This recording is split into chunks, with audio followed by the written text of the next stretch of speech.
You know that feeling when you look at your bank account at the end of the month and wonder where all the money went. You and your partner both work full-time jobs. You are bringing in more money than your parents ever did at your age. Yet somehow, you are living paycheck to paycheck, one unexpected car repair away from financial disaster. Your parents managed to buy a house, raise kids, and even take vacations on a single income. Meanwhile, you are both working 50-hour weeks and can barely afford rent.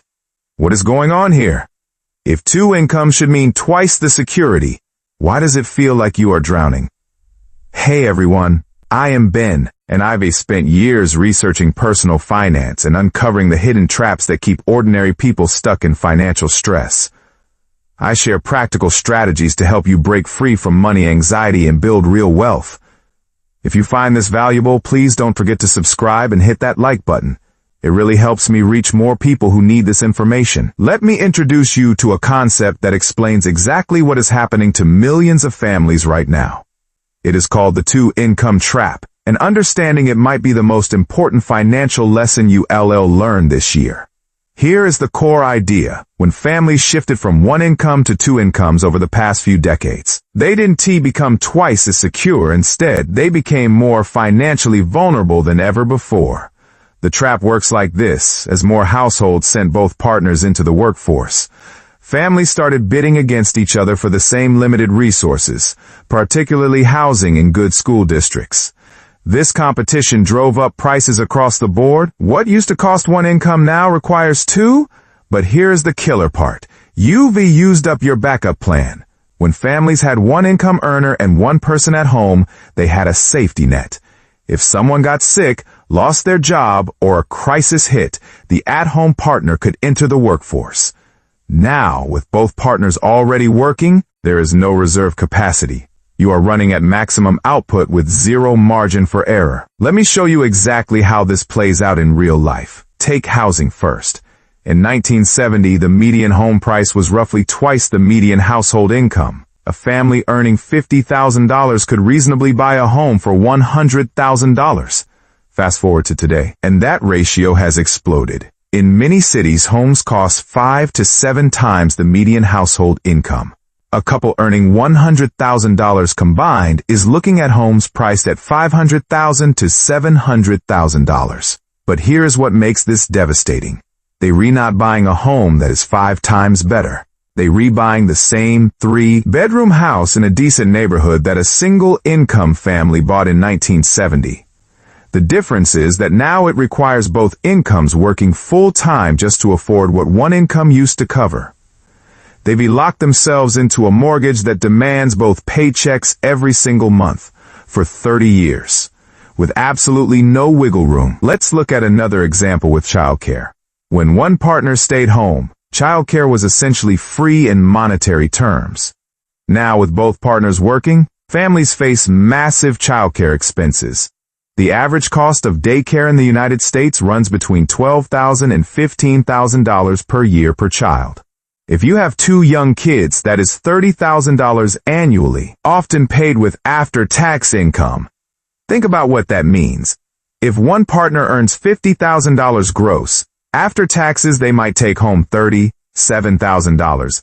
Subtract $30,000 for childcare, and they reworking full-time, dealing with commutes and stress to net $7,000 a year. That is about $580 per month.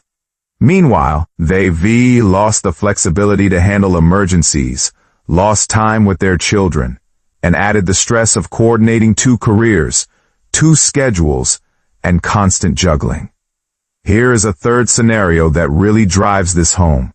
Meet 2 families, both living in the same city in 1975. Family A has one income earner making the median salary of about $13,000. They buy a modest home for $30,000, with a mortgage payment of around $300 monthly. That is roughly 25% of their gross income. They have some breathing room. If the breadwinner loses their job, the other partner can find work even temporarily. They can cut expenses. They have options. Now jump to 2024. Family B has 2 income earners, together making $110,000. They buy a median-priced home in their city for $450,000. Their mortgage payment is around $3,000 monthly, which is about 33% of their gross income. But that is not the full picture. Add in childcare at $2,500 monthly, 2 car payments because both partners need reliable transportation to get to work, higher insurance costs, work wardrobes, take-out meals because nobody has time to cook, and suddenly they are spending 70 to 80% of their income on fixed expenses. Family B makes 8 times more in nominal dollars than Family A did, but they are actually more financially fragile. They have less savings, less flexibility, and far more stress. Now, I know what some of you are thinking. You are probably saying, Ben, this sounds depressing, but what choice do we have? We need 2 incomes just to survive in today's economy. Are you suggesting someone should quit their job? That is a fair question, and no, I am not saying everyone should immediately drop to 1 income. What I am saying is that you need to recognize the trap so you can avoid making it worse. The biggest mistake families make is assuming that because they have 2 incomes, they can afford to spend like they have 2 incomes. They size up their lifestyle to match their dual income, which leaves them completely exposed. The key is to live on 1 income and bank the other, or at least live on 1.5 incomes, creating a substantial gap between earnings and spending. Another objection I hear often is, but housing costs and everything else have gone up. We can just magically spend less. You are absolutely right that costs have increased, but here is what most people miss. You still have more control than you think. The trap isn't just about external prices rising. It is about families voluntarily bidding up their lifestyle to consume their entire dual income. When you know you have 2 incomes coming in, you feel richer, so you choose the more expensive neighborhood, the bigger house, the nicer cars, the private schools. Each decision feels reasonable in isolation, but together they lock you into needing every dollar from both incomes. The solution is to earn less.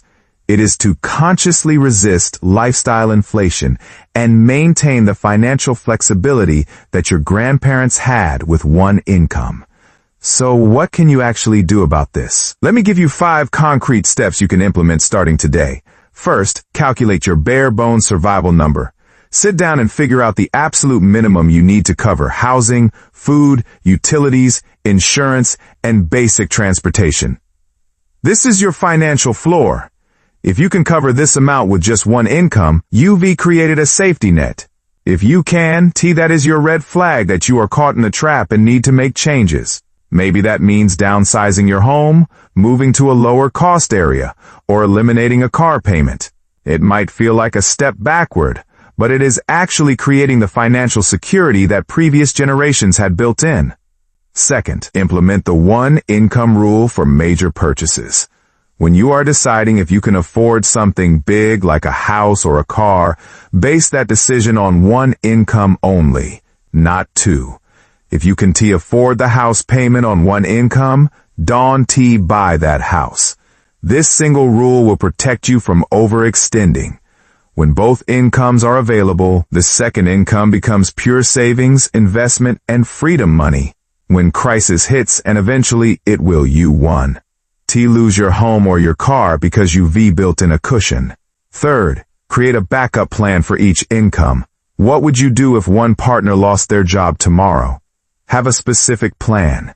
Maybe it is a side skill that could generate quick income, a network you could tap for contract work, or a clear understanding of which expenses you cut immediately.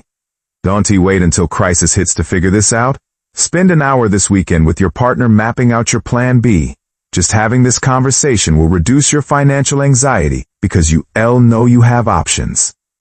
Fourth, resist the bidding war on housing. This is the biggest lever you have. Housing is typically the largest expense that drives families into the 2-income trap. You don't have to buy in the most expensive school district. You don't have to have the extra bedroom for guests who visit twice a year. You don't need the granite countertops and open floor plan. I know the pressure is intense. I know you want the best for your kids, but here is the truth. Your kids benefit far more from financial stability and less stressed parents than they do from living in the fanciest neighborhood.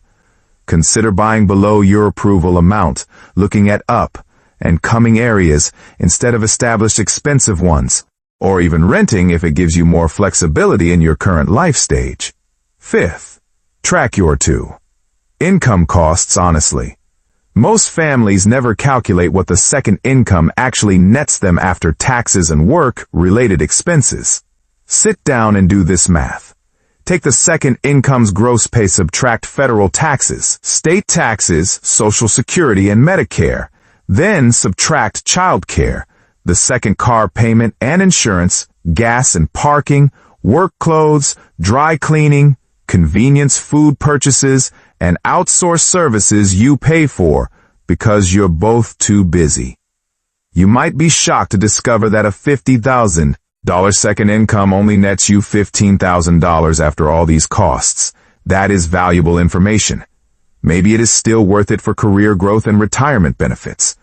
But maybe you discover you could achieve the same net result with a part-time position, freelance work, or one partner taking a few years off while kids are young. You can't make informed decisions without honest numbers. Here is the bottom line. Discover you could achieve. Income trap is real. It is powerful, and it is probably affecting your life right now, even if you didn't know it had a name. Your parents and grandparents weren't necessarily smarter with money than you are. They weren't more disciplined or harder working. They simply lived in an economic structure where one income could cover a middle-class lifestyle, which meant they had flexibility built into their lives. That structure has changed, but most families haven't adjusted their strategy to account for it. They're working twice as hard and ending up more financially fragile.